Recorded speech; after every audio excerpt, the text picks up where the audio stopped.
every step of the way. There are two main ways to handle inventory valuation in Odoo. You can either do periodic or you can do perpetual.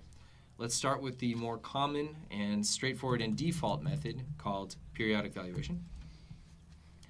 All right, so when you're using periodic valuation, the receipts and the deliveries do not have any direct immediate effect on your accounting. So in other words, when you receive a product into stock from a purchase order, or if you ship a product out from a sale order, it does not create any specific journal entries for that stock move.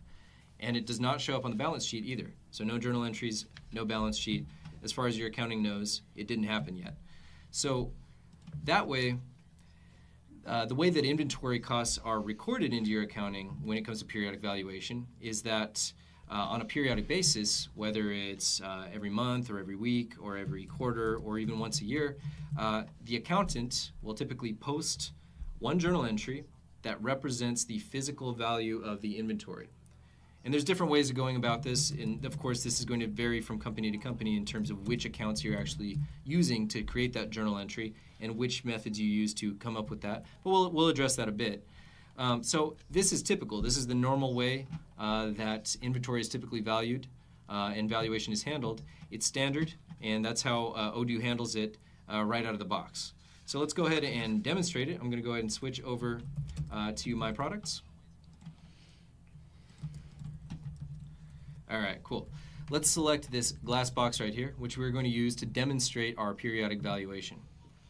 For the category, I'm going to choose the standard category, which is the same one that I used earlier for standard cost methods, because if I open it up with this little pop-up right here, you'll see that it defaults to periodic anyway, so it'll work for demonstrating periodic valuation. Okay.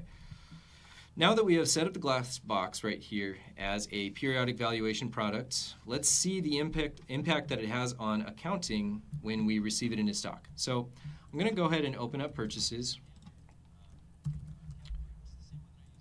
and I'm going to place an order for some glass boxes right here. So I'm going to choose my primary vendor.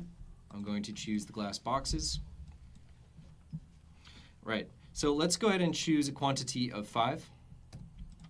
That's the quantity that we're going to bring into our stock. And I'm going to go ahead and save it and confirm the order. I'm going to go ahead and receive it into stock. I'm going to validate it and bring those 5 glass boxes into stock. Okay, so now if we check the product and the product on hand, you know, as we have been doing for this whole webinar, you can see that the quantity on hand has gone up, the cost field is still there because it's standard, and that's fine. However, that's not the point of discussing inventory valuation methods. Instead, let's jump over to the accounting module. So for the accounting module, as we go through the valuation methods, I'm going to have 2 tabs open side by side.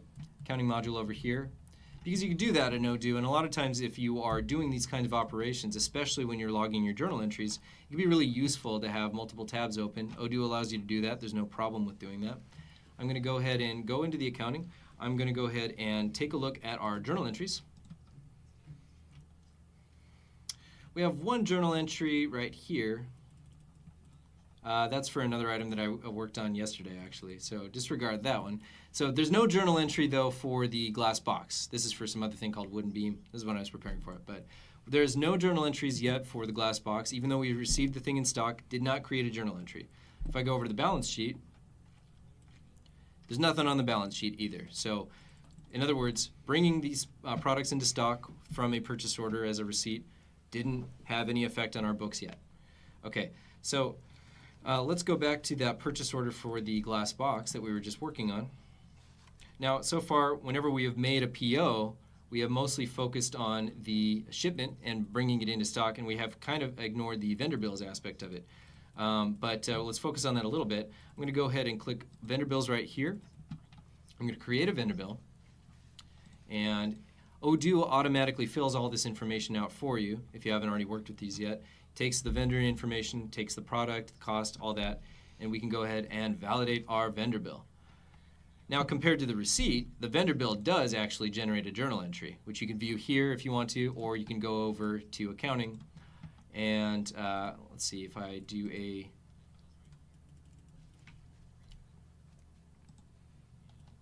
refresh on it over here. There it is. Okay, so this journal entry was just generated. Created it right here, glass box. So I point that out to make a distinction here. With the periodic valuation method, you will have journal entries for your vendor bills because it is directly related to accounts payable. If we register a payment on that vendor bill, which I'm going to go ahead and do right now with the bank, say manual, validate, that also generates a additional journal entry right there. So, of course, you'll definitely have journal entries for the vendor bills. You'll have journal entries automatically created for the payments and registering them, and they work together. There's a counterpart here for the actual vendor bill. But still, with periodic valuation, your stock moves themselves do not have any direct effect there.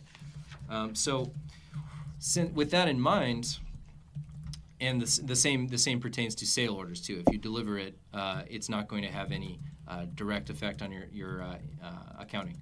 So with that in mind, what you do in this case is, like I said before, every period, whether it's monthly or quarterly or annually, you would want to go into your accounting, you'd want to go into your journal entries, and you're going to go ahead and manually, as an accountant, you're going to go ahead and manually create a journal entry that is going to log specifically what you have in your inventory. And so keep in mind, this is a standard accounting practice, and we strongly recommend that you consult with your accountant about exactly which accounts to use when you're creating this journal entry, since every company has a unique chart of accounts with specific account codes and name. In other words, it's not really an ODU decision how you do this exactly. It's more for your company policy and accounting. But just to illustrate one possible way to do it, and a pretty common simplistic way, I'm going to go and open up this slide right here. This is an example journal entry for when you're doing your periodic inventory valuation journal entries. Basically, as you can see, we have a debit for our closing value, so the ending inventory value. We have a debit there. This is your cost of goods. It's going to also be a debit entry right here. You're going to have your purchases and as a credit, and then you're going to have your inventory starting value as a credit over here. That's a common example. That's what the ODU documentation says, and it's pretty typical in the industry to put these kind of journal entries in this sort of format. So if I were to switch back over to the actual database over here and build it out real quick, I'll show you what that would kind of look like. You choose a journal, which we default to stock journal, although you can have as many different journals as you need to, of course, for logging these kinds of things, but stock journal is the default. I'm going to go ahead and list out those 4 items real quick, those journal line items. I'm going to choose the stock valuation account right here. Stock valuation account. I'm going to go ahead and put a debit for it of a $1,500, let's say. Oh, and also you need to put a label that's required. So let's just say stock valuation closing. And we'll say $1,500 right there. Good. Okay, then we'll do another debit for this time the cost of goods sold. Cost of goods sold right there. I'm going to just say cost of goods. I'm going to say that this is a value of, let's say, $500 right there. Now I'm going to do 2 credits to keep it balanced. I'm going to do the purchase. For purchases, actually, I think it defaults to expenses, I believe. I'm just going to put expenses for that. And we'll say purchase goods. And I'm going to say this one is a credit of $600. And finally, the stock valuation account again, but this one is representing the stock valuation, stock valuation starting. And for this one, to keep it balanced, we'll say it's $1,400. And then you can post it. That's an example of it. Obviously, it's going to be completely different for every single application, every single company, but that is a pretty solid example. As a side note, as far as coming up with these values, one thing that you can do when you're determining the stock valuation for the closing and for the starting is ODU allows you in inventory, if you haven't already seen this, to go into reporting, inventory valuation, and you can choose your current inventory and retrieve the value, and it'll list it out right here. So that's easy. You could just enter that value. But also, you can go into inventory valuation and choose a specific date. So you can choose the beginning of the period at that point, move back to, say, the beginning of the month, retrieve the inventory value there, value of 0. So there's tools in place to definitely help you come up with those numbers when you're doing your periodic valuation journal entries. Okay. So to summarize periodic inventory valuation, as you saw, with periodic inventory valuation, your account books are not directly or automatically affected by stock moves. Receiving a shipment or delivering to a customer doesn't create any journal entries, doesn't affect the balance sheet. And as a comparison, I showed that creating the vendor bills, that does, of course, create journal entries, and registering payments on the vendor bills also creates journal entries as well. But for periodic inventory valuation, you would need your accountant to manually post a journal entry at the end of every quarter or period or month, showing the starting inventory, cost of goods, the purchased goods, and the finished inventory, and post that. Okay, so next we're going to cover perpetual inventory valuation real quickly, but keep in mind, 9 times out of 10, Odoo is going to recommend that you just go with periodic inventory valuation, and the reason is that even though it does require that manual entry of inventory valuation at the end of each period, it's significantly more foolproof than perpetual, and it's a lot easier to configure and work with and maintain. Perpetual requires that everything be absolutely configured perfectly for it to reflect accurately, and unfortunately, inventory exceptions can often and easily happen. And so as a result, with perpetual inventory valuation, which we're about to cover, you can actually end up spending a lot more time fixing your mistakes and making corrections than just the time that it takes to make a quick journal entry every period. As you saw, I made that journal entry in like a minute. So keep that in mind. Keep that in mind as we move forward. So yeah, perpetual inventory valuation, not to knock it too much because it does have its place. Perpetual inventory valuation, it's the other main means of handling your inventory valuation. Unlike periodic valuation, the stock move receipts and the stock move deliveries, they actually do directly post journal entries into your books. And the advantage here, of course, is that your books are always going to be up to date and accurately reflect your inventory value. Now, the downside is that it is a lot more complicated to configure and set up and maintain properly. And so it's easy to have those discrepancies as a result of an unusual situation or an improper configuration. So oftentimes the complexity outweighs the benefits. Keep that in mind. So as a result, we only really recommend this for experienced users or somebody with a lot of accounting expertise, and in which case this is not their first time setting up an ERP and whatnot. Okay, so I'm going to go ahead and jump back into the platform to demonstrate fairly quickly. I have created a separate product category to demonstrate called Perpetual, and I'll open that up real quick. So right here I've also selected the cost of goods expense account. We didn't talk about the accounts earlier, but they definitely pertain to perpetual evaluation, and they're very important here because you're going to be making use of these interim accounts for received and delivered whenever you have stock moves, and I'll show how those pop up on your journal entries and balance sheet. Yeah, so I've set that stock journal account as your default journal, stock valuation account for your stock valuation. And I'm just choosing standard price right now, but perpetual is the inventory valuation that I've set up for it. Okay, so I've saved that. And the product that we're going to be working with is this silver tubing. As you can see, I've already set it up to have that product category with perpetual on it. Okay, so let's move through the flow and make a purchase order. Vendor right here, primary vendor, product, silver tubing. I'm going to choose quantity of 10 and a price of, let's say, $5 each, or $50 each, why not? Okay, I'm going to confirm it, and I'm going to receive it and validate it, just like we have before.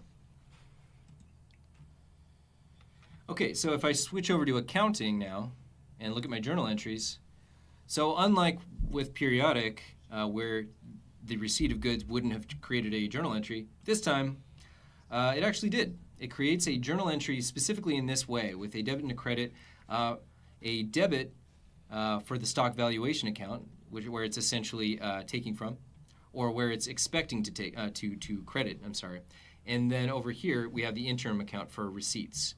So it lines it up like this. We have a journal entry, and now if you also look at the balance sheet, it is listed over here in your assets. So you can view it in real time in your balance sheet the received and things like that. It's going to pop up and populate there.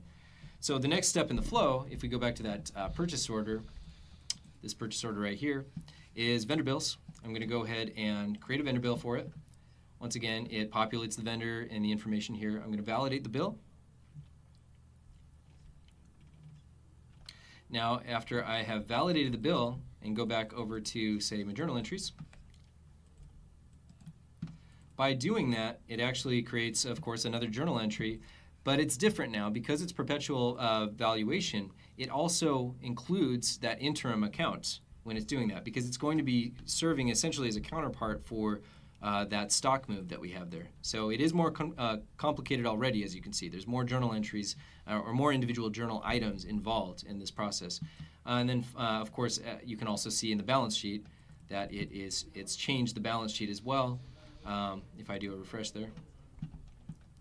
And then finally, the next step in it is to register the payment directly on the vendor bill. Validate that payment. Apply it to there. Go back to journal entries. We have another journal entry now for the payment itself. And it also affects the balance sheet. As so, these totals have been changing as we've been going through it. So I'm kind of moving a little bit quickly. The main thing to drill home when it comes to this is that it's making use of additional interim accounts in order for you to have journal entries logged every step of the way as you are shipping things. And this allows for a lot of flexibility because in some cases you will receive the items in stock before you even get a vendor bill for it, but you could still have a journal entry that way. Or sometimes you'll get the vendor bill and pay for the bill before you get the items in stock. And so there's all possible combinations for that, and therefore it's necessary to have these interim accounts function as the counterparts there. Similarly, real quick, I'm just going to show what happens if we do a sale order in the perpetual valuation method. Create a new sale order right here. Choose Sally Customer. Choose the silver tubing. Confirm the sale. Similarly, it does create another journal entry for that because it is, oh, I'm sorry, I need to actually deliver that. I'll deliver that in stock, validate it, ship it out. Refresh. And as you've seen so far, it creates a journal entry for this as well. Valuation account, interim account. One last thing I want to show you, though, that is a little bit different is that when you create an invoice here and create and view that, it makes a journal entry. And it's a more involved journal entry. It's more complicated than the other journal entries we saw before. If we open that up right here. Sorry, I got to validate the invoice actually. It's upon validation that the journal entry gets created. So I validated the invoice, do a refresh there. And take a look at it. This one actually has a full 5 journal line items on it. That's how involved and more complicated it can get when you're doing perpetual valuation. So in addition to having the stock interim account mentioned, it also includes the cost of goods sold on there because whereas when you're just doing a purchase order, vendor bill, it's really just about incoming stock and it's just about the purchase price. Every time you sell it and invoice it, you need to take into account the cost of goods sold for it and you need to take into account the sale price on it. So there's all these journal line items basically that are going to add up. But the plus side of perpetual inventory valuation is that it's keeping things updated in real time, and we don't have to make that monthly or quarterly journal entry manually entering the stock valuation. It just gets posted in your stock valuation account, gets updated in real time as we work on it. So that's kind of nice. Okay, so finally, and we are running up on an hour, so